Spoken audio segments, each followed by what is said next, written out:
I have to tell you that when I was watching the Grammys last night, I couldn't believe how many remarkable and memorable moments there were. And right now, online, almost all of the things that blew me away are indeed trending like crazy. So let's get to them. With Lindsay Parker, she's in Hollywood, and she is Yahoo's managing editor for music. John Murray is with us live from D.C. He is the editor-in-chief of alwaysalist.com. What a show, guys, and what a history-making moment. One of those moments that will go down as one of the most historic moments in Grammy history, the mass wedding on stage. You had Macklemore, along with Ryan Lewis and Mary Lambert, on stage performing their hit, Celebrating Marriage Equality, Same Love.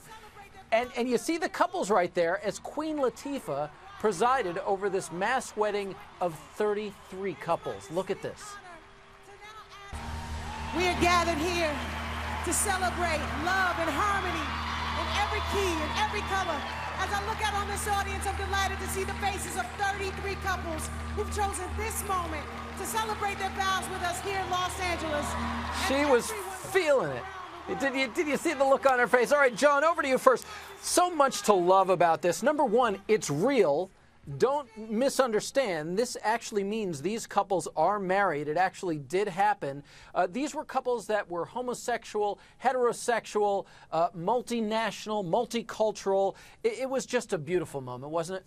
It's a real reflection of the new America, AJ, and it was quite controversial on social media. The religious right was in an uproar last night, but people need to respect that everybody has the right to civil rights and the right to get married and to love who they want to love, and that you don't understand about doesn't apply to you.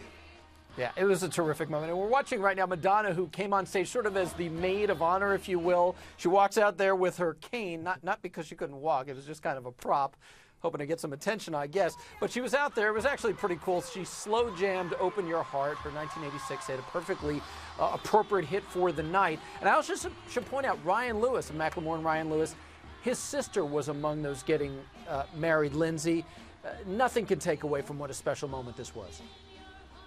I thought it was amazing. I mean, I almost wish I was engaged so I could have been involved in that and gotten married on the Grammys with Madonna and Queen Latifah. I also, I think it's really brave of Macklemore and Ryan Lewis to do this. They don't have to do this. They, in hip-hop, this is still very much a taboo subject, more than in any other genre, really. And this is a very brave thing for them to do. And Daft Punk, through their translator, Paul Williams, also praised it. I feel it was a really historical moment. It was historical in many ways, and it was great television, and this is definitely a wedding that the couples are never going to forget, that's for sure.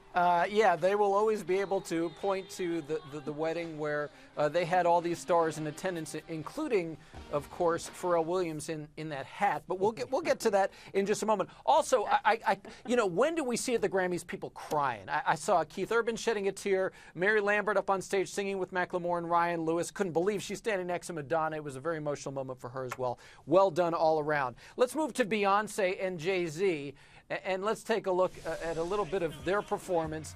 It was Drunk in Love. They're not used to being an opening act, but what better show to open than the Grammy Awards? Jay-Z, of course, went up on stage to accept the first Grammy of the night, and he thanked the ladies in his life. I thought this was cute. Watch. I want to thank God, a little bit for this award, but mostly for that and all the universe for conspiring and putting that beautiful light of a young lady in my life. And I want to tell Blue that, look, Daddy got a gold sippy cup for you. Yeah. Yeah, the perfect accessory, John, don't you think? I guess Blue's birthday was just a couple of weeks ago, and now she's getting her first Grammy. Absolutely. He's loving fatherhood. We're always seeing them out with the children.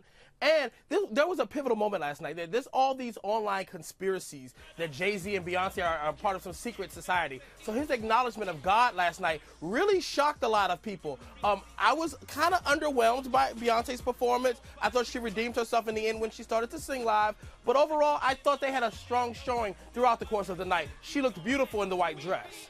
She did look beautiful, and I want to know what team she had waiting for her backstage to sort of get her hair back in order for the rest of the show, where she sat in that beautiful white dress out in the audience because she had the, shall we say, sweaty look going on stage. Make no mistake about it, it was also a big statement for Jay-Z and Beyoncé's brand last night. You know that song is selling well today. We mentioned Daft Punk earlier. Big winners last night. 5 Grammys, including Album of the Year. Lindsay, seeing these guys performing in what I thought was one of the best sets of the night in that 1960s or 70s style recording studio, along with Stevie Wonder, some more incredible moments for the Grammys. This was actually my favorite performance of the night. This was a dance party. Everybody was up all night to get lucky. Almost as entertaining as watching all these greats, Nile Rodgers, Stevie Wonder, the Daft Punk guys in their Star Wars helmets on stage, was the party. The show was really going on in the audience. We have Steven Tyler doing some roller disco moves. We've got Keith Urban dancing. We've got Yoko Ono, cutting a rug. We've got Taylor Swift doing her dancing. Everybody was so excited to this. The energy in the room just elevated so much. And I was so happy that Daft Punk won, not only because I think it was completely deserved, and not only because it gave a moment when Album of the Year came up for Paul Williams to give what I thought was the greatest speech of the night, but also because this was a real landmark thing for electronic dance music, for EDM. There's never been an EDM artist that's won Record of the Year and Album of the Year. So this was a real, EDM is like probably the most popular music right now. So this really was a watershed moment for them to win. Yeah, I thought the common wisdom going into the night was they were going to walk home with a couple of trophies. I don't think many people expected them to do quite as well as they did, but I love that as well. I mean, you mentioned the Paul Williams moment. Okay, I have a feeling a majority of the audience watching last night probably has no idea who Paul Williams even is, but he went up on stage along with Daft Punk to accept that Album of the Year Grammy. Now, Williams is a guy who wrote a lot of classic songs from a completely different world. Back in the 1970s, he wrote Evergreen from A Star Is Born. He wrote The Rainbow Connection from the Muppet movie, so you probably know that one. But yeah, he was up there even recognizing the whole absurdity of being on stage accepting an award with Daft Punk last night. Let's watch that. Back when I was drinking and using, I used to imagine things that weren't there that were frightening. And then I got sober, and 2 robots called me and asked me to make an album. Yeah, I mean, that's just perfect. John, I was happy that in that case they had Paul Williams to do the speaking and be the mouthpiece, Pharrell speaking on their behalf earlier.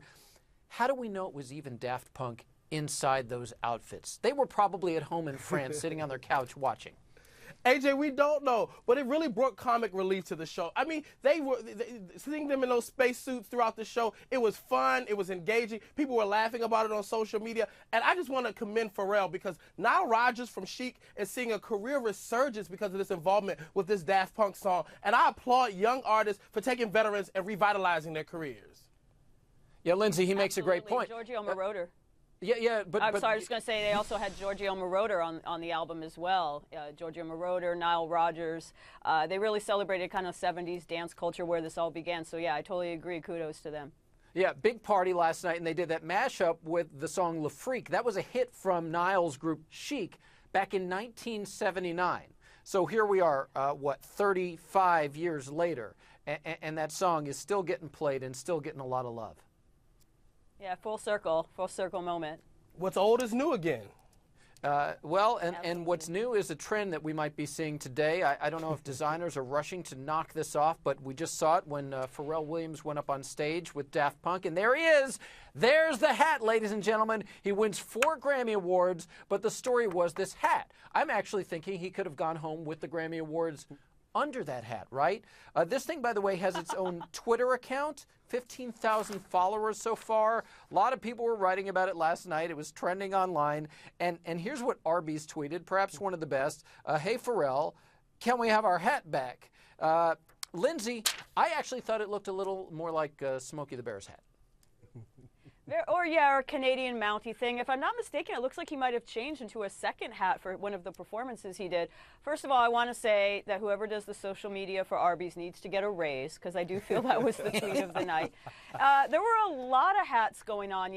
Madonna, when she did the red carpet with her son, was wearing a kind of Zorro hat. They had matching hats. We had Sean Lennon and Yoko Ono wearing similar kind of giant hats. I don't know if this is a trend. I don't know if I could pull it off myself. But Pharrell, you know, he can do whatever he wants. He had a great night last night. Besides the Daft Punk wins for Get Lucky and for Random Access Memories, he also won Producer of the Year non-classical. So he's had such a comeback year. He also was nominated, you know, in Record of the Year against himself for Blurred Lines with Robin Thicke. So if he wants to wear this Smokey the Bear hat, you know, go for it. He's a man who wears many hats, hats, literally and figuratively.